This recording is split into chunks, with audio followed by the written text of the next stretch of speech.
UPod Street is an official affiliate of Birdland Sports. Visit birdlandsports.com/UPodStreet, and 10% of your order will go directly to supporting the pod. Use code UPodStreet at checkout, and you'll get 10% taken off your order. Now sit back, relax, and keep that beer cold, because it's on to UPod Street.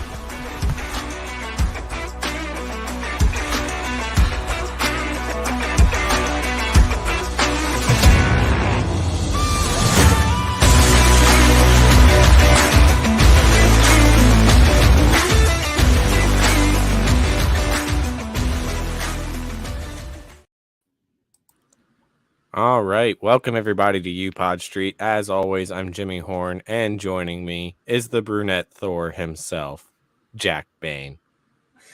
You're too kind, Jimmy. You're too kind. Jack, you just came back from Connecticut from your cousin's graduation. Is that right? Oh yeah, he sure did graduate. It was nice and short. They kept the graduation to an hour. And how big was the class? How big was the class? A little bit more than 100 people. Okay, well, that's part of it. I'm assuming high school? Yes. Yeah. So, I've sat through a couple of Actually, no, excuse me. Not sat through. I've been able to attend. There you go. Yeah, you've been an honored guest. Multiple graduations in the past couple of years. College, my own, Mm-hmm. And this one was definitely the shortest by far, and I appreciated every second of it. Dude, you want to hear the worst, going to a graduation story ever? Lay it on me. So when it was my 19th birthday, right? 19th, but this is the curse of having a May birthday, as you well know, is that it can land on graduations. It was my 19th birthday. My sister was graduating college. All right. Oh. So have to go out to Hood College in Frederick to watch her graduate. Colleges always run late, man. It was a long one. It was outdoors. Now, luckily, they had a tent. We were under a tent, so it wasn't just like you're outside in the sun, at least. They had the lieutenant governor give a speech, and I can't remember if he went long or not. I think in my mind it felt like he went really long, but Here was the worst part. We then had to go and pack up my sister's dorm / apartment or whatever, and she hadn't packed a single thing. So we're for 3 hours after the graduation, we're sitting there packing up her dorm and apartment to try and get it packed away so we could go. And needless to say, the birthday dinner / graduation celebration dinner that night was late. Yeah, that's quite literally the exact same thing that I did when graduating. No. So we had about probably 3 hours to pack up my entire house, mind you, not a dorm, a house, and be out of there by I think 5 o'clock. It's nuts. See, what was worse is that 3 years later when I graduated, I had to move dorms. If I was staying that week before graduation, I had to move from the dorms to their apartments on campus because they were shutting down the food services. So you needed to have access to a kitchen if you were staying on campus. Right. So I already had to pack up and move a couple buildings over. So then my graduation happens. My graduation was quick. They kept it pretty quick for how many people were graduating. And afterwards, I'm trying to mingle with my friends that I'm not going to see ever again and all that stuff. And my parents are like, yo, we gotta go pack up your dorm. This is they were having flashbacks to my sister's graduation. Yeah. And sure enough, we get to my dorm and I have 5 things to pack and put away. And they're like, oh, that's it? I'm like, yeah. And they're like, oh, I guess we could have stayed longer then. But congratulations to your cousin. Yeah, congratulations to everybody who's graduating these days. Hope that you're having as good of a June as the Diamondbacks are right now, and Gunnar Henderson. And Aaron Hicks. Hopefully you're not like the Detroit Tigers right now. Well, let's get into that. I was gonna say I was gonna give you some because you hit up some double A baseball, but we can hit that later. Do you want to go ahead and Yeah. get into the notes from around the league? Yeah, so the word is true. I did attend some double A baseball, the Yankees and Rockies affiliates up in Hartford, Connecticut. If you're watching live, this hat was purchased. That It's flag got a on the side. nice little H on it. Is the top of the H goat Horns. horns? Goat horns. Goat You know, horns. The yard goats. I kind of feel like I need that hat just because It's my last critical name is stuff. Horn. Oh my. Yeah, you can The have it. I'm H not using it. with the horns on it. I might have to go online and find me a Hartford. What was it? Yard goats. Go yard goats. They actually had real yard goats at the stadium as well. It was fantastic. That sounds amazing. Great hospitality up there in Hartford, Connecticut. Anyway, Wow. so the Yankees, however, their double A affiliate did win that game last night. They have been playing, some okay baseball. Carlos Rodon's return is on the horizon. However, Aaron Judge is currently on the shelf. That's just kind of bad for baseball. Aaron Judge is a stud. If you have not been living under a rock, you know that. Bad for baseball, but good for the Baltimore Orioles. Yeah, of course. The Yankees are 10 games above 500 at 38 and 28. That gives them the third place position in the American League East, followed by the Toronto Blue Jays and the Boston Red Sox. Did I At the see top, something today, by the way, that Carlos Rodon in his bullpen session accidentally hit who was it? Willie Calhoun. Willie Calhoun, and then he got pulled out immediately because he was in a lot of pain. Like, did that come of anything? Yeah, so Willie Calhoun's like one of their hotter hitters right now. He was supposed to bat leadoff today, I think. Yeah. Reports said that he was okay and will not need to go on the IL. The Tampa Bay Rays still good at baseball. They are 48 and 20 at the top, and then they are followed by the Baltimore Orioles now at 41 and 24. That's kind of insane. I hate it here. Dude, I mean, like, I didn't even I haven't all year. I has been like waiting for the Orioles to be bad because that's just what we've known for the past 5 years, 6 years. Yeah, it doesn't feel like the Orioles are doing good because it's in my head like, damn, like here comes another losing season. But I mean, that's the crazy thing, and we'll get into this a little bit when we do the weekend review. But it feels like every time the Orioles lose a game, it's like, oh man, here we go, another 100-loss season on the way. Like, it just feels like the sky is falling. And I think it's like a shared trauma that all Orioles fans have, that most of our lives, at least my generation and your generation, like most of our lives, the Orioles have just been bad. Yeah, and so you're just expecting them to start falling. Yeah, we've sat through the Pat Valaika and Richie Martin years. It's just like now we're in the Gunnar Henderson and Adley Rutschman years, and it's like we're still kind of like you said, like traumatized the last 5 that we gotta open up the show. But I think we're getting there, man. It's June, 15 games above, second place. It's fine, I would be saying things differently if the Orioles were in the American League Central. I mean, we've preached this every week, but the American League Central, their leader at the top, the Minnesota Twins, are 33 and 33. If you play 500 baseball, you can win the American League Central. I just, it's wild to me. It's wild to me that like, and there are people that are constantly like now like calling for a restructure of baseball. Yeah. But at the same time, I don't know. I've always been someone that's preached like that's why you got to win your division. Yeah. But it does bother me when this thing happens where literally every single team in the AL East could be leading that division right now. It's like, what do you do at the deadline? Like, you're 500, but you're in first place, so I guess you buy. Yeah, I mean, I guess like you're not, but do you expect to buy? Like, how much are you willing to buy for? Because do you expect that this is a World Series season, or do you expect Exactly. like, well, I'm going to make it to the playoffs?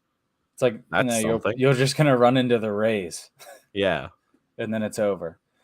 I don't know. The Phillies did it last year. Like, they turned the ship around. Who knows? I mean, it's about getting hot at the right time, I guess, Right. too. Right. Twins are followed by the Guardians at 31 and 34, still kind of scuffling. The Chicago White Sox are now in third at 29 and 38. And I think the big story of the past week and a half has been the Detroit Tigers, who have lost 9 games in a row. They were 1 game out of first place in the Central, and now all of a sudden they're 5.5 out. I didn't realize it was that bad. I knew it was bad. I knew like they had gotten up there and they were starting to scuffle. I didn't realize it was 9 games in a row. Yeah. There's Not just good. all the magic that they had for that 2-week span just completely gone. Yeah. So, and then the Kansas City Royals have also lost 6 in a row. They haven't even gotten to 20 games yet. Nope, they're at 18 and 47. I saw something today that said the Orioles have won like 65% of their games or something like that, and they're like the Royals have lost over 70% of their games. Yeah. Just some perspective. The Texas Rangers battled the Tampa Bay Rays in Arlington over the weekend and lost that series. However, they are still 41 and 23. Top of the AL West. Still the best hitting team in the league with a run differential of 149. In the plus side, they scored their 400th run today of the season. Wow. That's a lot of offense. That's some offense. Nady Eovaldi's really churning out some good starts for them. And then, DeGrom, tough news. That's rough. Started 6 games for the Rangers this year. Tommy John, he might. Not that I want anyone to get injured, because I don't like, especially DeGrom, who's like, he was the guy this offseason, right? Everyone was like, where is he going to go? Yeah. It's wild, like, because O's fans were throwing a fit that we didn't go after DeGrom. And I knew he wasn't going to come to Baltimore anyways. I knew for a fact he wasn't going to come to Baltimore. But people were throwing a fit that the Orioles didn't go after him. And we would have had him for, 3 games this year? 4 games this year? Something 6. like that? Yeah. Yeah. He might come back, though, after Tommy John and do what Verlander did and just shove. Yeah, but that's a problem for, like, a year and a half from now. Yeah. Houston Astros are 37 and 29. Haven't been playing great baseball, but all the pieces are still there, and they're going to make the playoffs. It's the Astros. I was going to say they're in position in the wild card still, though. The Angels, though, right behind them at 36 and 31, playing some fun baseball right now. Those Angels. I'm seeing a lot of videos of Shohei Ohtani doing some antics, and anytime Shohei Ohtani's having fun, that's good for baseball. Bad news for the rest of the league, though. Seattle Mariners not playing good baseball. Dropped 7 of their last 10. 10 games out of first place. Panic button? I was going to say, is the panic button being hit here soon? I think last week we said, like, they haven't opened the glass to the panic button yet, but they're looking at it. Would you say the glass over the panic button is now open? Because I think it is. Yeah, I would say so. I mean, this was a contender to win the division. It was like, is it going to be the Astros? The Mariners are on the rise. Like they're the team that you got to ride coming out of last year and underperforming. Just the pitching's not there. Well, and they also can't play good teams. They are 10-20 against teams above 500. Well, that's not going to win you a division. No. That's for sure. That's not going to get you into the playoffs. And even if you do miraculously get into the playoffs, you're not going far. No. And the Oakland A's, winners of 5 in a row. How about them? Hey, on the way to 20 in a row. Is the World Series back on? I think just you wait. They're going to win just enough that Vegas goes, okay, you know what? Yeah, we will put taxpayer money towards that stadium. And then they'll start losing again. They got to win just enough that Vegas is enticed to put taxpayer money towards that stadium, and then they're good to slack off. Them getting or the Brewers getting swept by them really, really hurts. It does. Makes me feel bad about myself. Yeah. In the it's National like what we said, League, like the fact that this is a couple weeks ago when they had like 10 wins, and we're like the fact that one of their 10 wins is against the Orioles, like that's got to be our worst loss. Yeah. Over in the National League, which is looking worse than ever, at least in the East and the Central. Atlanta Braves still a powerhouse there at 40-25, winners of 8 of their last 10, playing good baseball. They take a trip to Detroit, see if the Tigers can turn it around. Miami Marlins, winners of 8 of their last 10, are 37-29, sitting comfy in a wild card spot right now, those Marlins. How about those Marlins? I like it, dude. Young core, a lot of fun. Jorge Soler. Bring back the center field statue. Oof, keep it out. Leave it out. Leave it out in the street. Philadelphia Phillies 32-33. Kyle Schwarber signaling that it is June in Philadelphia. Torching baseballs right now, left and right. This might be their month, man. This might be the month where they turn it around and get themselves into a wild card spot. All right. So no panic button in Philly. Nah, close it up. New York Mets 31-35. Currently in 4th place, dropped 8 of their last 10. That panic button's open. I might do. It's embarrassing. I saw someone say recently, and I was like, "Oh, that's true." Buck might not make it to his Camden Yards reunion. No, he might not. I think that's what, August? I believe so. I think that's August. The Mets come to town, and they're like, Buck might not make it to that. And I'm like, that's a shame. That's kind of just what, like, teams like that, like, this is what Philly did last year. Yeah, they dropped Joe Girardi, who just this week got picked up as a Florida college picked him up as their coach. Oh, really? Yeah, it was like University of Southern Florida. I don't think it was Central Florida. I don't think it was UCF, but it was something like that. Interesting. I didn't see that. So he's coaching college now. Good for him. Washington Nationals 26-38 in the basement. Oh well, that's a shame. Pittsburgh Pirates holding that first place spot in the NL Central, overtook not holding, taking that. Yeah, with the Brewers getting swept by the A's, the Pirates were able to sneak in there. They hold a 1-game lead. Cincinnati Reds, if you missed it, they called up Ellie De La Cruz. Don't know how you would ran miss to you it. As soon as I saw the news. I was like, Jack, your guy. Yeah, man. He's a stud. He struck out a bunch so far, but kind of expected. He has a home run already. He had a monster home run. Did you see the video? It looked like a bunch of college guys caught the ball and they were doing negotiations. That poses a question? What would you do? Guy like let's say it was Adley Rutschman last year. Let's say you caught Adley Rutschman's first home run ball. What's your asking price? No, I mean I would give it to him on the spot, and the Orioles have always been good about like giving fans who catch a first career or whatever a pretty good return on their playmaking ability in the seats. So I think whatever that guy got for Ellie's home run ball, it was like they all got autographed balls. I think he got a bat, and they all got pictures with him. Yeah, I think that was it. That's my thing. I'm like, I would pull the guy that got Jeter's like 3,000th hit. Like, just can I be the one to give it to him? Like, I would ask for that, and usually they're going to give you something autographed anyways and whatnot. Yeah. Now here's a question, because the guy who caught Judge's 62nd home run last year, he was offered something like $6 million on the spot for that ball, and he turned it down. What's that? Oh, by like a fan there. By a fan, by another fan. He got offered like $6 million or something like that. Turned it down.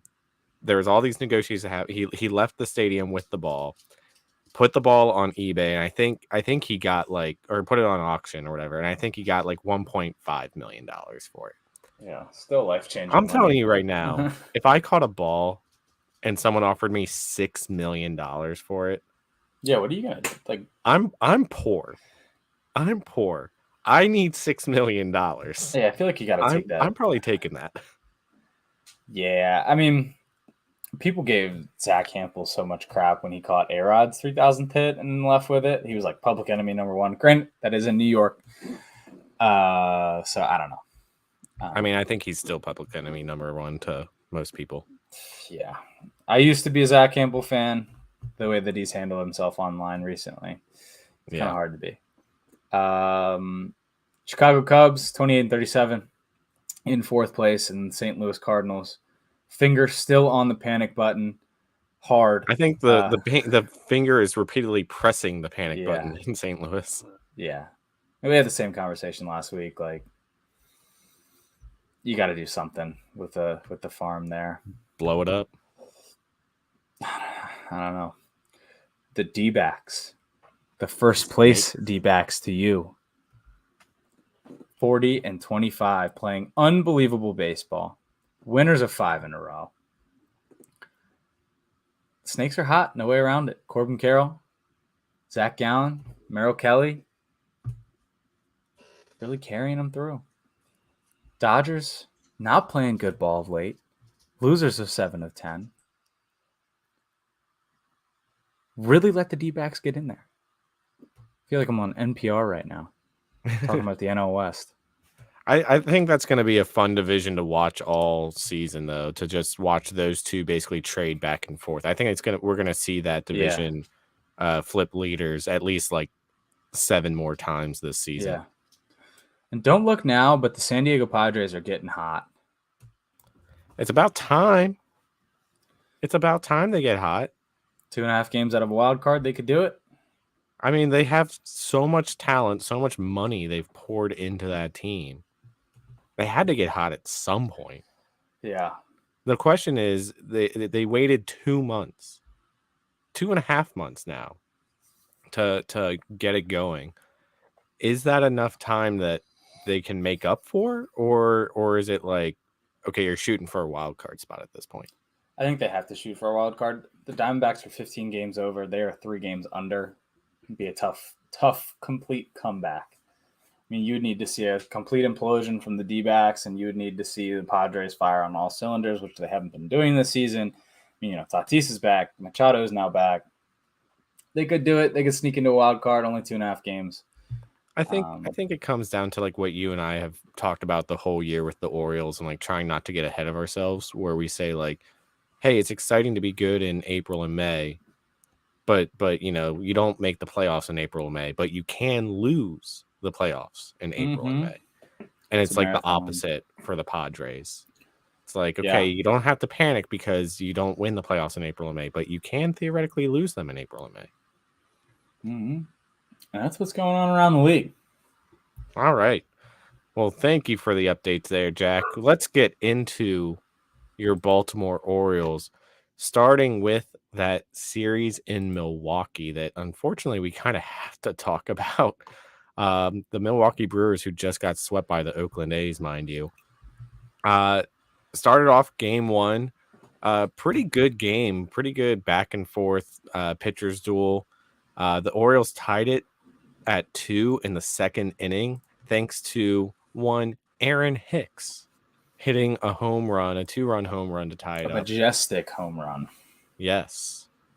The Orioles would go up 3-2 in the 7th, thanks to a Ryan O'Hearn solo shot in front of his home crowd. He grew up in that area, so he had a bunch of family watching him and cheering him on, which was nice.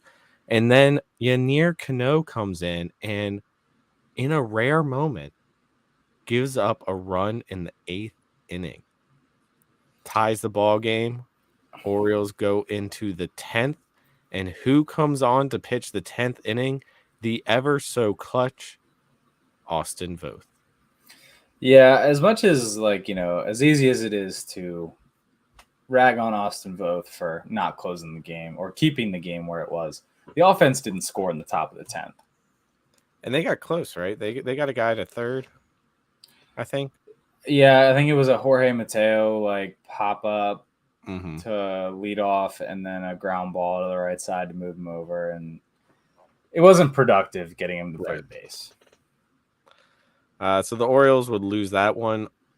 Unfortunately, that was kind of a heartbreaker. That's a game that got away from them because they could have closed it out. They could have won. And the guy that has been so clutch so recently, unfortunately, gave up the run, gave up the lead. And then you lose it in extras because you used Felix in the 9th. And then, you have to go to Austin Voth, who has struggled off and on all season, in the 10th. Like you said, kind of on the offense too. The offense definitely struggled in this series, and that was example number 1. Number 2, Orioles. So Orioles lose that, by the way, 4-3. Example number 2, game 2 of this series, and I mean, this was ugly. This was absolutely an ugly game. You have Dean Kremer struggling. Seems like he can't get anyone out every inning. They're just hitting the ball all over the place. He only goes 5 innings pitched, 9 hits, and gave up 6 runs. 2 of which, he gave up 2 home runs in that. And then you bring in Bruce Zimmerman for the rest of the game. And thankfully, the only positive that came out of this is that they only used 2 pitchers. They just had Zimmerman close this out because Zimmerman's going to go the rest of the way, and he's going to give up an additional 4 runs. Meanwhile, Corbin Burns for the Milwaukee Brewers just dominated the Orioles. He goes 8 innings pitched, gave up 2 hits, no runs, no walks, 9 strikeouts. Yeah, I mean, the bottom line is that we got 2021 NL Cy Young winner Corbin Burns on that night in Milwaukee. Regardless of how bad the Orioles pitching was, I think you kind of got to chalk this one up to a loss, anyways, because Corbin Burns was just so dominant.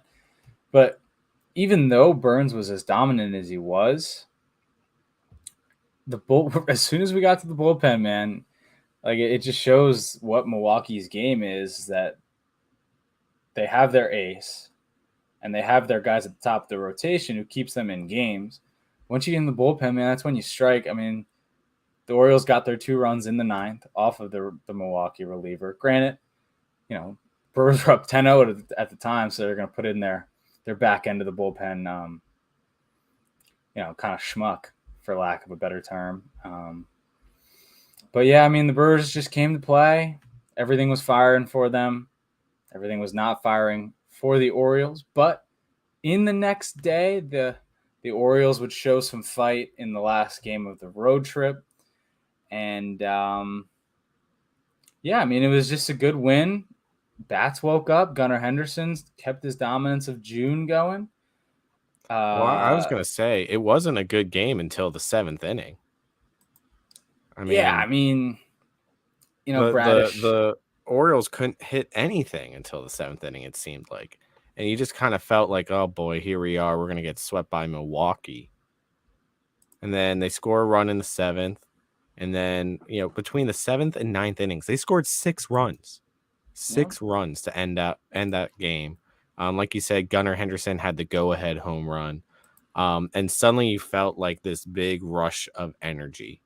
And because I was sitting there thinking, I don't know about you, Jack. I don't know if you watched this game or not. I was watching this game.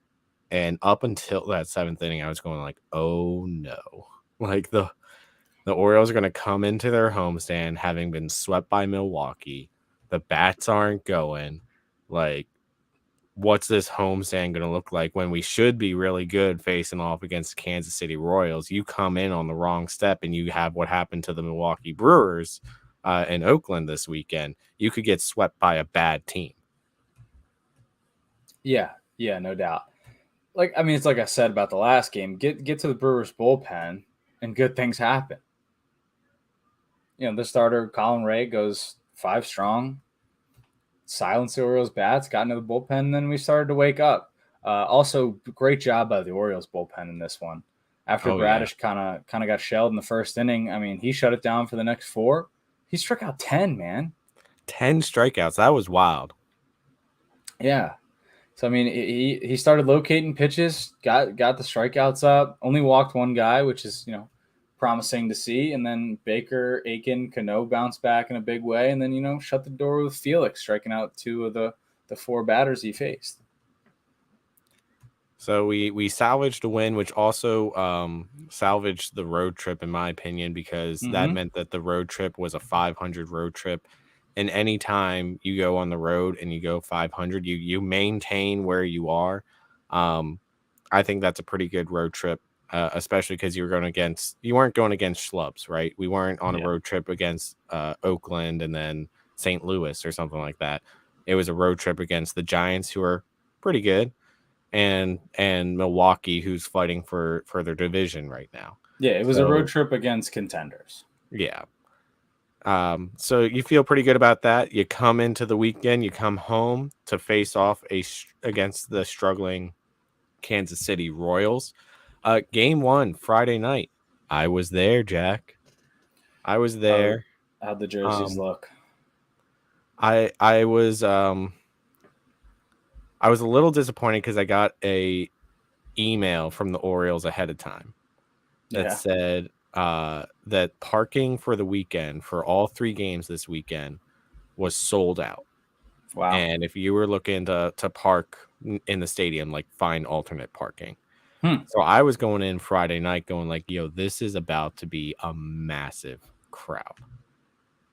And it was like a decent crowd. Yeah, I see that it was only 18,000 for Friday night. Yeah, it wasn't a ton.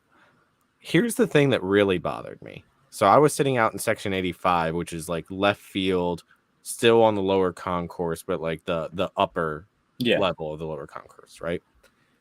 And, we're sitting there and we're looking in front of us. There's a section in front of us where there's a bunch of empty seats. And I'm going like, oh, well, we could just, third inning, just move down to those seats right in front of us in the next section down, right? I take a closer look, Jack. 3 rows of this section are zip tied shut. And I'm going like, what are we doing here? Like, we haven't done this since like COVID. Why are we zip tying seats? Like, it's been like that all year. Has it? Yeah, I'm on opening day. We were down there. Yeah, on opening day, no less. But don't worry, my good pal Eric actually ripped some of the zip ties off of the seats. But like why? Why are we zip tying seats? Yeah, I don't know. I don't understand what it is about that section that they're like, oh, no one can sit here. Why would you do that? Yeah, like, that's especially because like left field is oftentimes like on camera. Don't you want to give the illusion that there's a lot of people in the park? Don't you not want a giant gap in the crowd there? I don't know. Drove me nuts. But you know what didn't drive me nuts? Tyler Wells. Tyler Wells, man. Tyler Wells went 6 2/3, gave up 5 hits, 2 runs, 1 walk, only 4 strikeouts, but I will take 6 2/3 from Tyler Wells. It's a quality any start. Day. We also had a leadoff home run from Austin Hayes, who's not in the leadoff very often. So that was a great start for the team. Gunnar Henderson, 3-hit game. Did get thrown out trying to steal base, but you know what? I like seeing Gunnar getting aggressive on the base paths as well. Orioles would score 1 in the 1st, 2nd, and 5th innings. Close game. Felix Bautista came in, shut it down. What do you know? Orioles go on to win that close game 3-2. Good way to start the series. Then we go into game 2. The Cole Irvin revenge game. The return of Swervin Irvin. What do you want to call it, Jack? I don't know, man. I was just happy to see him peak. That was his first win of the year. I mean, he was just dominant, man. Didn't expect him to be. He was really good. I mean, he went 5 1/3, 6 hits, 1 run, no walks, 5 Ks. I can't for the life of me figure out, though, Jack. He was only at 72 pitches when he got pulled.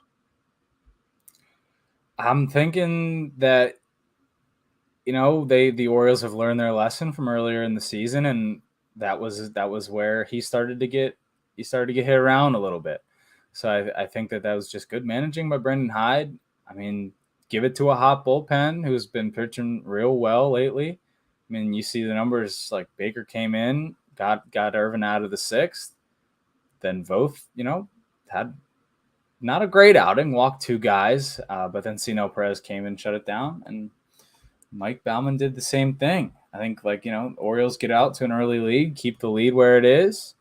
A couple home runs, another one by Gunnar, another multi-hit game for Gunnar Henderson, who's really starting to turn that batting average around. I was going to say we're hearing a theme in these games. Yeah, man. Yeah, something we're going to talk about in a second. Austin Hayes staying hot. Santander had a 3-hit game. Just a good all-around baseball game for the Baltimore Orioles. I was really excited to see Cole Irvin do well because he kind of came in with a very likable attitude. He seemed very excited to come to Baltimore. Mm-hmm. I know when I was at spring training, I went to a game that he was starting, and so I was over by the bullpen while he was warming up. And when he walked into the bullpen, I just shouted out to him like, "Hey, welcome to Baltimore, Cole!" And he just went woo woo, like he was clearly having fun. He helped create the Dong Bong. He's a guy that wants to be here, so I think it's a feel good story for the Orioles that after his struggles, after being sent down, he came back, and this was a good way to come back. Sure, it was against the Royals, but that's only going to help his confidence, and hopefully we'll see more success moving forward. Mm-hmm. And then how about today? I feel like we could just talk about the Gunnar Henderson home run and then, end statement about how the game went today. Orioles won this one 11-3. The highlight of the game was Gunnar Henderson hitting a 462-foot home run onto Utah Street that was a one bouncer to hit the warehouse. You just don't see that. You just don't. you don't, like, that's just absurd. Here's the confusion though, because right where it landed, a little bit further from it, is a Jim Thome home run from the 90s. Yeah. And that Jim Thome home run is listed at being 440 feet. That's crazy. So how is Gunnar 462 and back here, and Thome is up here at 440? I think someone said they found a video of them measuring that Jim Thome home run, and they were literally using like a tape measurer. Yeah. So the only thing I can think is that, measurement analytics of the 90s versus now. Yeah, there's no I think someone also posted a picture of the Ken Griffey Jr. plaque on the warehouse. Mm-hmm. And I think that one says like 445 or something like that. Well, I wouldn't be surprised if the Griffey one's a little shorter because, I mean, just kind of how dimensions work, that inherently is much longer than where the Griffey one is on the warehouse. Okay. Maybe that's what it is. I don't know. Regardless, so it was a bomb. It was an absolute bomb. I loved what Kevin Brown said. If you've watched the video, which I've watched it probably 20 times already, Kevin Brown went, "This is the Gunnar Henderson that you were promised." Yeah, no doubt. He is heating up a lot. His June numbers, Jack. June numbers are, he's got a 458 average, a 1480 on base plus slugging, and 4 home runs. And keep in mind, in the month of June, he missed 3 games with lower back soreness. Gunnar Henderson, the rookie of the year train, is back on. That's what I'm wondering. I'm like, is this now the push for Gunnar Henderson rookie of the year? Because I mean, this is what seems like. I was going to say, it seems like he's been out of the conversation for a month now. Yeah, definitely. But like, this is exactly what the Orioles need, right? They need their young guys to kind of start heating up. I know Rutschman's kind of sliding a little bit. Don't expect that to continue for very long. You look up and down the order, like averages and OPSs. Austin Hayes, 301 average, 830 OPS. Ryan O'Hearn coming off the bench, with a near 1,000 OPS. Aaron Hicks heating up. Thank God he's out of New York. I mean, Josh Lester had a good game today, and it's just kind of like different role players around the lineup that are starting to heat up, and that's exactly what the Orioles need going towards the All-Star break. Make sure you vote Orioles, by the way, for the All-Star game. Yeah, vote Orioles. If you're not voting Orioles, what are you doing? What are you doing? This is democracy. Only vote for the Orioles. I saw something where in the month of June, like Gunnar has increased his batting average by 40 points. I think it was. Yeah, if not a little bit more. I mean, that's hot. Granted, his average was low. The one thing that he had was he was walking a lot. He's seeing the ball well. That's the big thing. Is he's seeing the ball well. Jack, is the biggest difference right now is just that he's being aggressive, which is kind of like the mantra we've heard all season. Like, he's walking a lot, so like don't panic that he's not hitting well. He just needs to be more aggressive because he's sometimes getting his pitch earlier in the counts. Yeah, I mean, that's what we said, that's what they said on the broadcast today. It was like he's being more aggressive. He's swinging earlier in the count, and that's kind of what we alluded to a couple weeks ago in the terms of being passive and patient. And he was being more passive, but now he's being more patient. He's waiting for better pitches to hit rather than just waiting to get on base, if that makes sense. He's getting more fastballs earlier in the count. Maybe like there's a change in approach the pitchers are taking, but there's also a change that Gunnar's taking in his at-bats, and it's showing to be quite effective, as we've seen in the month of June. And I think what's great for him is it's coming at a time, like you were alluding to this, it's coming at a time of need, right? Mm-hmm. We lost Cedric Mullins for an undetermined amount of time right now. Right. Adley is slumping a little bit. Like you said, I don't expect that to last very long. Ramon Arias was slumping after he came off the IL. He's since this past weekend, he kind of and this past week, I should say, he's starting to turn that around. 4-hit game today. Yeah, exactly. But you kind of sat there because when Cedric went down, it kind of felt like he was the only one on the team hitting at that point. And we were all kind of sitting there going, okay, who's going to step up now? And Gunnar Henderson batted leadoff today, Cedric's old spot, and he's clearly doing well. It's exactly what you need from the guy who was the number one prospect in baseball coming into the season. Yeah, I mean, talking about Cedric going down and kind of needing his role filled, Aaron Hicks. Okay, where do you want the Aaron Hicks statue? Do you want it next to Cal? Or do you want it next to Earl Weaver? Like, where does the statue go out there in Monuments Park? Do you think we get, like, an Aaron Hicks T-shirt night if he stays on the team? We got to, right? We've got to. Like when the Yankees come to town. Our friends over at Birdland Sports, when the day he got signed, I distinctly remember this. And I'm not saying this to call them out because I was thinking the same thing. They just, as soon as he was signed, they put out a tweet that said, "No, we will not be making an Aaron Hicks T-shirt."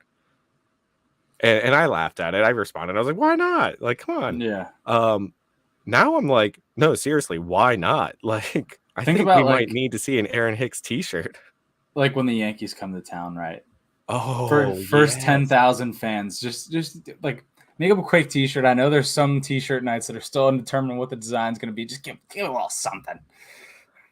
Something like I said to you in the chat today. I was just like, Hank Aaron Hicks. That might be a stretch. That's the best part of it is that the Yankee fans are so mad about it. Yeah, that he didn't do this in New York. Just kind of proves that being in New York is really, really bad for some players, a la Joey Gallo, a la Aaron Hicks. Well, and I think with Aaron Hicks, I think what's cool about it from just a management perspective is the Orioles aren't paying him a dime, are they? Mm-mm. This is all coming out of the Yankee contract. So the Yankees are paying him to be on the Orioles right now. what do you do? Okay, let me go over his numbers real quick because this is impressive. It's a small sample size, granted, but 10 games. That's still like you're getting an idea here. 10 games with the Orioles. He has 10 hits, 7 walks, a 4.72 on base percentage, 586 slugging. He has 1 home run, 4 RBIs, 8 runs scored. He has reached base in all 10 games played for the Orioles. I would call this a good Band-Aid for Cedric Mullins. So my question to you, Jack, is what do you do with that Band-Aid when Cedric Mullins is back? I mean, you can't take him out of the lineup, right? You got to play your hot hand, right? If he's giving you this much production, you got to keep him out there. But it's crowded because you're not going to take out Mullins. Right. I guess like you can send down McKenna. Oh, that would be awesome. That's what you have to do. Awesome. Because who else do you have in the outfield? You have Austin Hayes, who is making a heck of an all-star push, right? You have Santander, who you can DH. We're not gonna want to put Frazier out in the outfield very often. Like McKenna, who was like on a small sample size, was doing well for like a blip in like May, has since fallen off. I would think you have to send down McKenna and keep Aaron Hicks, who literally you are getting for free and is raking for you right now. Yeah, but we could have this conversation on June 11th, right? Cedric comes back, let's say end of June, Hicks is cooled off, and we look back at this conversation and be like, what were we thinking? But like, you look at it now and it's like, if he keeps it up or even just like close to this, you run with that outfield of Hicks, Hayes, Mullins, and Santander as your fourth outfielder, the DHs. Yeah. Well, and so the fifth part of this, if you will, is what do you then do as far as Colton Cowser coming up? Dude, that makes it even harder. Right? I mean, don't get me wrong. It's a good problem to have that it's like, oh, hey, we have all these great players and not enough places to put them. It's a great problem to have. But you start to wonder, okay, how long is Aaron Hicks going to be hot? A. And how long is he destined to be on this team? Because on one hand, like when Hicks was initially brought on, I think everyone kind of thought like, well, he's here until Cedric gets back, right? Yeah. Mike Elias has done nothing but show us that when he gets mediocre veteran talent, that he is willing to keep it on this team longer than it needs to be. Now, right now, again, we're saying keep Aaron Hicks on the team because he's doing really well right now. But what happens if he cools off? Does he suddenly get DFA'd? What do you do with him? Because, I mean, I look last year a la Brett Phillips. Last year a la Jesus Aguilar. Right. Look last year a la Chris Owings. Like Mike Elias, I think for me, just knowing Mike Elias's pattern, as soon as he signed Aaron Hicks, I was like, this guy might be on the team come October. Yeah. I guess like I would to keep everybody on the team. Right. So you need to make one more room on the roster. The 40-man. I feel like Voth is up next, or Adam Frazier, or we trade. You know, a trade's got to happen regardless. I mean, that's just the simple thing. Is Mateo's production's down. Frazier's production is average to below average. But see, if you trade Frazier, I don't think you're making room for Cowser on the 40-man. No, you're making room for Westberg. And you got Ortiz too, man. I'm glad I'm not a major league GM. Stressful. But it's because like that's the thing too is if we're talking going back to the conversation we had last week of like Westberg, Cowser, like why aren't they up yet? I think Hicks at bare minimum shows that Cowser's not going to be up until August, I don't think. And I think I one of the things I didn't realize when we had the conversation last week is when I look back at his numbers, he's only played 40 games in Norfolk. And Cowser? yeah. Oh wow. Because he came up to AAA last year at the end of the year, remember? And then he got hurt. And then he got hurt a little bit this year.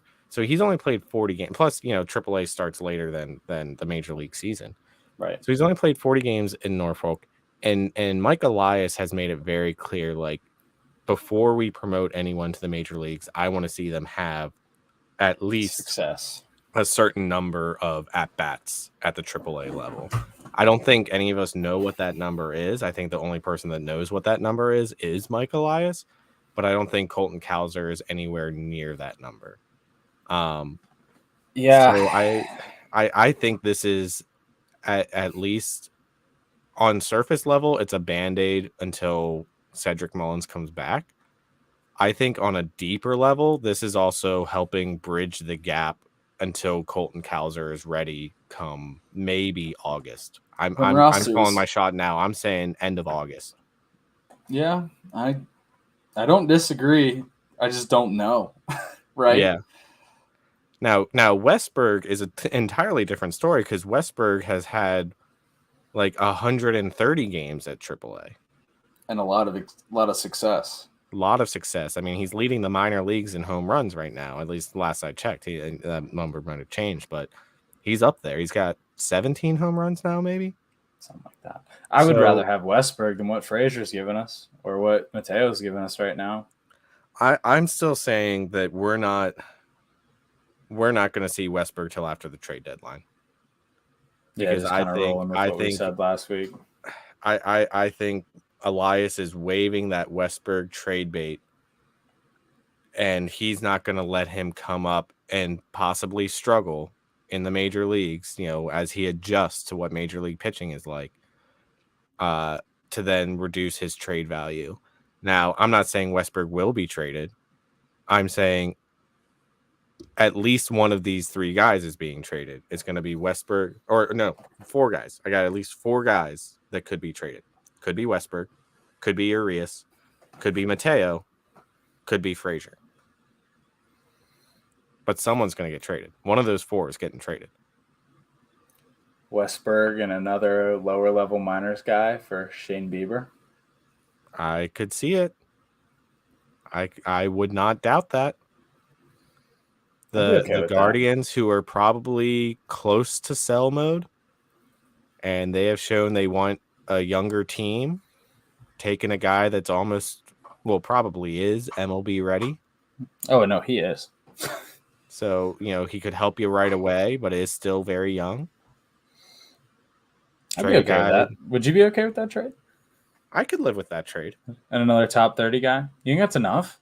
Westberg and another top 30 guy for Bieber straight up? I could see it. Bieber's had a little bit of a struggle this year. He's back on though. Yeah, like since we played him, he's had a good start.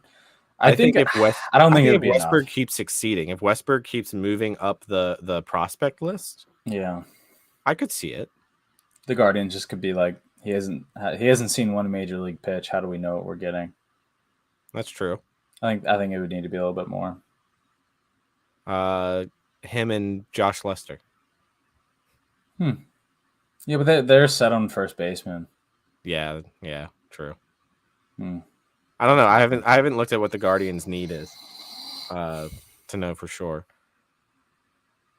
Outfielders. But you could also say the same thing though. Like when Ramon Urias is on, he's got decent trade value. The guy won a Gold Glove last year. You could do a package with him and a top 30 prospect. I'm not saying you're going to get Shane Bieber for that. I don't think you're going to get Shane Bieber for that. Better. But you could still get another starting pitcher for that. I'm just not saying it's going to be Shane Bieber level. It's tough. You could spend hours making mock trades. It's actually nuts. Like my brain was just like moving like, oh my God. Something's going to happen. Someone's going to get traded. It's going to be probably for a starting pitcher. I would be willing to bet. And whatever happens, the Westberg question at minimum is going to be answered. Whether it's okay, now there's room for Westberg to come up, yeah, or it's well, Westberg's no longer in the organization, so you don't have to worry about it. But we still also have to figure out, Jack, and I say we, the transcendental we, Kerstad has to be on this 40-man by the end of the year. Period. So if you're going to keep Kauser, you also have to make room for Kerstad. That's an end of the year issue. Yeah. Which, by the way, did you see his first home run in AAA was an inside the park home run? Yeah, the guy just lost it in the lights. Not only can Heston Kjerstad crush a ball, he can also move as fast as lightning. Here's a brain exercise for you. Okay, here we go. The Orioles acquire Shane Bieber. Yes. Via trade of various prospects. Okay. Which pitcher gets the boot in the starting rotation? Ooh. I think this is assuming that Grayson has come back up by now. Well, who does Grayson replace? You've got 6 pitchers right now, buddy. I forgot Cole Irvin was up. Damn. Yeah, Cole Irvin's back up here. I would say theoretically Grayson Rodriguez comes back up.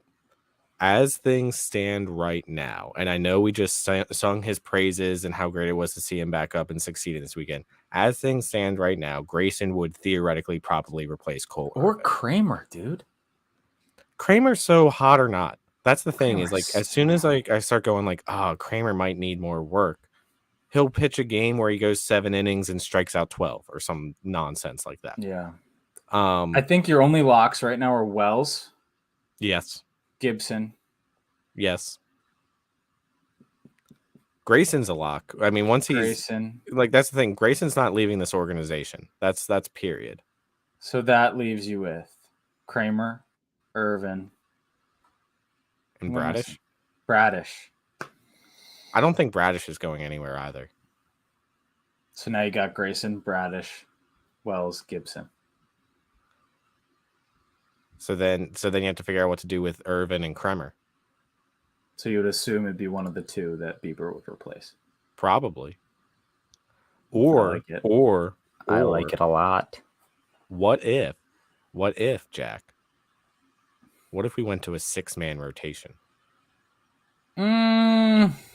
Because, and this is just me saying theoretically, I don't think it'll actually happen, but you give Grayson Rodriguez an extra day of rest every week. But you're still taking starts away from, in theory, Bieber. Yeah, that's true. In theory, Bieber, Wells, who's pitching his butt off, and Gibson, who's pitching fine. He's 8-3. Yeah. It's tough, man. I think it's got to be Kramer and Irvin. See ya. I'm gonna throw another screw in this whole machine. What do you do with DL Hall? Oh. I don't know. I don't know. This is like, oh my god, I'm getting a headache from this. I can't. What about Mike Elias has to deal with every single day? Yeah, seriously. And then Nick Vespi keeps getting his emotions played with. Okay, can we talk about Nick Vespi for a second? Because I'm annoyed. Not at Nick Vespi. At what the Orioles are doing to Nick Vespi. The fact that now, twice or 3 times this season, Vespi has been called up. It's twice, yeah. Yeah, twice. Called up into the bullpen, and we're like, here we go. Nick Vespi season. Let's go. And then immediately the next game, he gets sent back down and replaced with someone else. Dude, it takes another level of professionalism to handle it the way that he has handled it. Yeah. I mean, he has every right to be like, boys, what the hell? Yeah. And he's like, I mean, like on social media, you just see the way that he handles it, and it's like top tier, like I tag him. He is a follower of the pod. I tag him every single time he comes up. I'm like, yo, let's go, Nick Vespi, yeah. And he never responds, and I think it's because he knows I think someone's telling him like, yeah, you're just going to come up for this one game and then go back down. Maybe. So I don't he never responds. Maybe he doesn't respond because, you know, who are we? Major League Baseball player. You know, I just feel bad because my thing is he does well. Like, he's a good pitcher. I thought he pitched great last year when he didn't make the major league roster this year. I was very surprised. I mean, who would have thought that, you know, Danny Coulomb would have the year that he's having? Right. Perez is kind of back. Mike Baumann has kind of stepped up this year. Yeah. Yeah. I mean, most of your options these days are pretty good.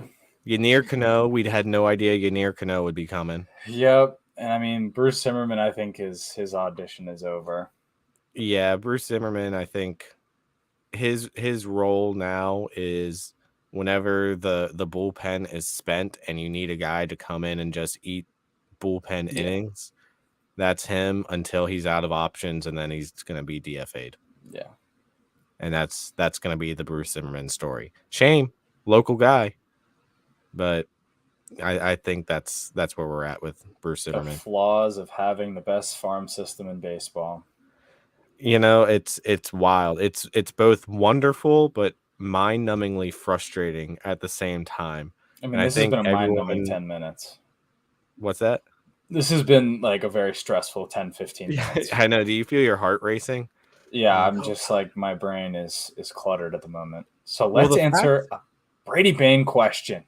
Oh, man, here we go. Let's show this up on the big screen.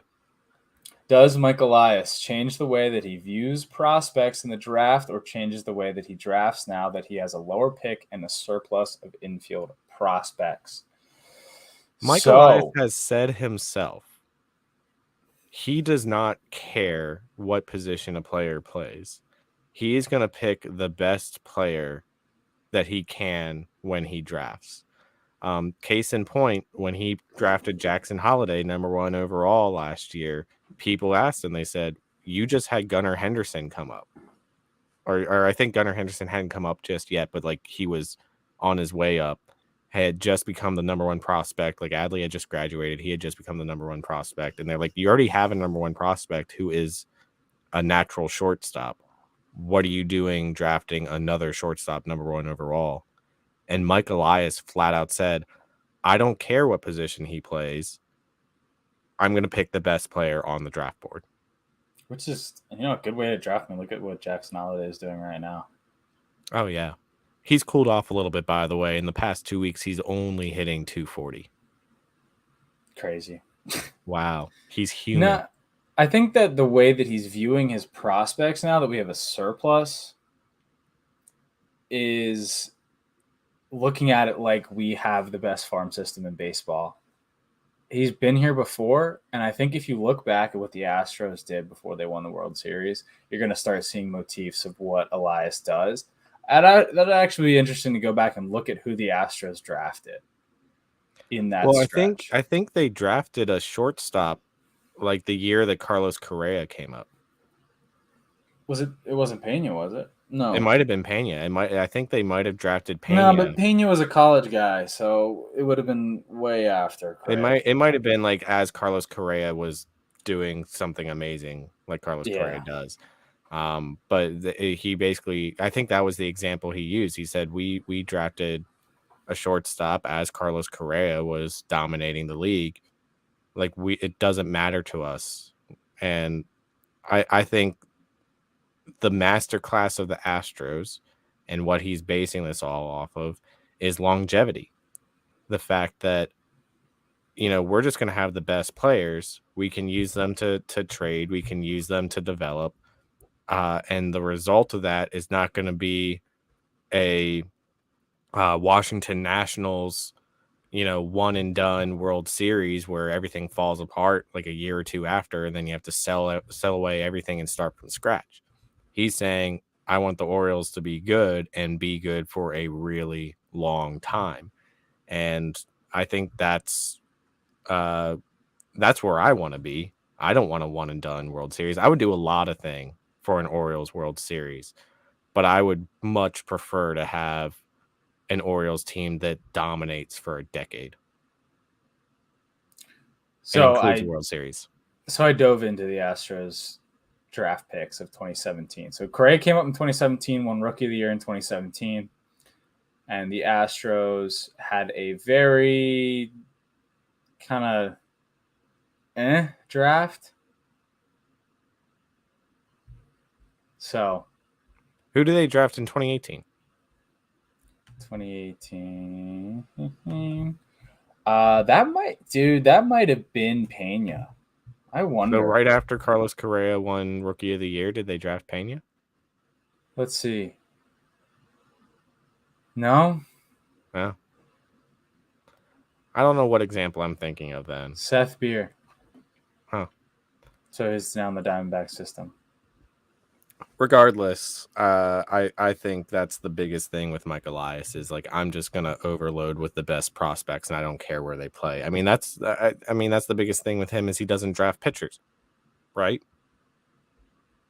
He's traded for some pitchers. He's traded for some minor league arms, but he doesn't draft pitchers, and I don't know what the theory is behind that. I don't know if it's that you don't know like. There's even more questions surrounding pitchers when you draft them versus hitters. But he very rarely drafts a pitcher, it seems. Okay, so here's a better example. Okay. The Astros drafted Carlos Correa in 2012 out of high school. Okay. And 3 years later, they drafted Alex Bregman out of LSU, who was also a shortstop at the time. Okay, so there you go. There you go. There's the example.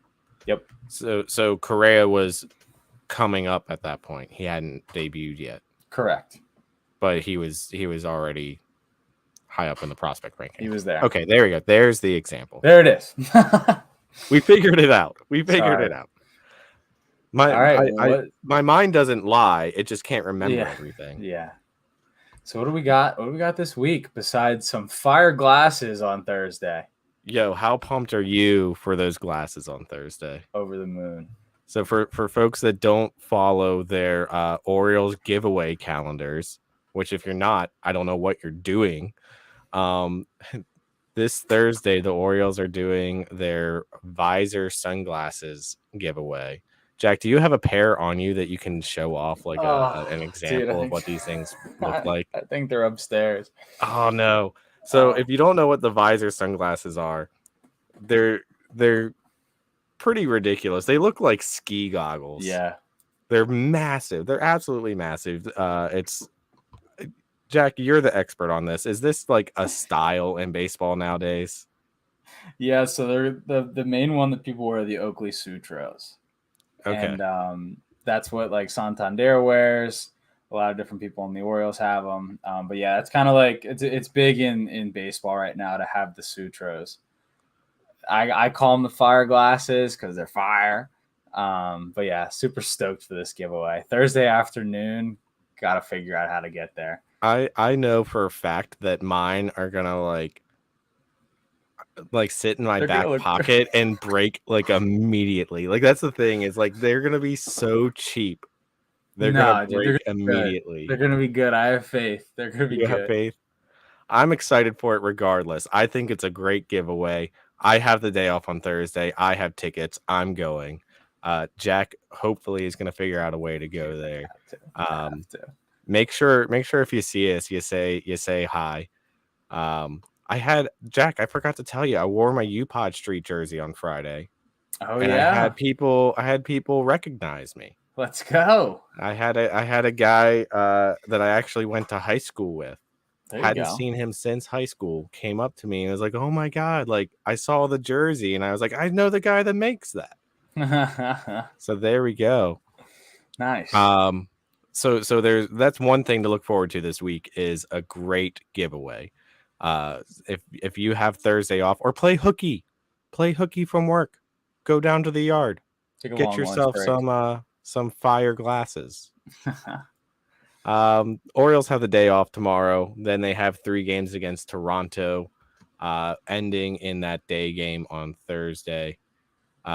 Toronto right now 37-30, which normally might be a decent record, but when you're in the American League East, it puts you at 4th in the division. They seem to be sliding.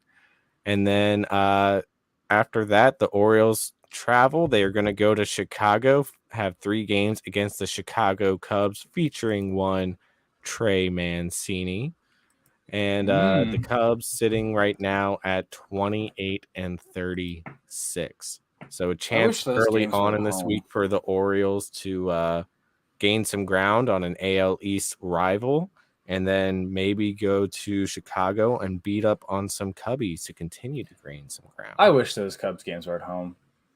I do too. I would love to see another Trey Mancini welcome back. Yeah, and I mean, we went to Chicago last year. So yeah, I was surprised that they didn't do the Cubs games in Baltimore after they went to Chicago last year. Great time though. Went to both of them. Well, I have hope that, last year there was a lot of Orioles fans that made the trip to Wrigley. That was during our 10-game win streak. Yeah, it was. It was electric.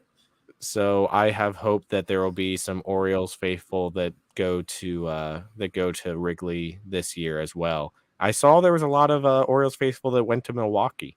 Yeah, get out and see this team, man. Like that's what we're talking. That's what we preach every week. Is this team is good, and we're seeing it. The crowds are starting to come back. The report came back about a week ago that said that 23%, I think, increase in attendance to Orioles games this year compared to last year so far. We've always said, if you build it, they will come, right? If there's a product on the field, Baltimore is a baseball town. And if you haven't gone yet this year, let me tell you, there is a product on the field. Get out and support this team. Let's go, baby. All right, Jack, you got anything else before we sign off for the night? Shout out to Brady, our #1 fan, for using code UPodStreet over the weekend on birdlandsports.com. He got a little UPod Street shirt for himself. Very nice. Stylish. I'm wearing mine right now. There you go. You can see it on my mic. As a heads up, if you're watching this live, birdlandsports.com is doing a 30% off sale until midnight tonight, June 11th. They're doing a 30% off sale. So use the link birdlandsports.com/UPodStreet. That's how your part of your payment is going to support the pod. And then you can also use code UPodStreet to get an additional 10% off at checkout. So as promised, we will see everyone next week. Oh, I almost forgot. Jack. Good catch. As promised, we're giving away these 2 Gunnar Henderson cards. All you had to do was follow UPod Street, like and retweet the tweet, and we're going to pull the winner for these cards live right now as we approach the 9:15 hour. Envelopes all ready. Stamps are licked, ready to go. Be shipped out tomorrow during the day. Also, if you haven't followed BD Breaks 2 yet, I'm going to get some content out there starting this week. Selling some cards, just kind of posting cards. Actually got a case hit this week from Stadium Club. Not a big pull, but a little Hoy Park right here, members only. Those are case hits. All right, you ready for our winner, Jack? Lay it on me. Our winner is JP, Twitter handle @BMore2SC. There you go. Congratulations, JP. We'll be reaching out to you sometime tomorrow morning and getting your shipping address for you. Congrats. And let me just say a big thank you to everyone that decided to like and follow. We are now up to, Jack, 730 followers on Twitter. Whoop, whoop. So we keep growing. We thank you guys for supporting. We thank you for sharing our posts and getting the word out. And we're going to go ahead and sign off, and we'll see everyone next week. Go O's. Let's go O's. You've been listening to UPod Street, an Orioles podcast by fans for fans. UPod Street is an official Birdland Sports affiliate. Directly support the pod by purchasing UPod Street or other Orioles merchandise using the link birdlandsports.com/UPod Street. Get 10% off your order when you use the code UPod Street. Follow us on Twitter at UPod Street and at JackBain20. UPod Street is also on Facebook and YouTube, and you can listen to the show on all major podcast platforms, including Apple Podcasts, Amazon Music, and Spotify. On whatever platform you listen, please subscribe, rate the pod, and leave a review. If you leave a review, we may even read it on the show. We'll see you next week, and of course, let's go O's.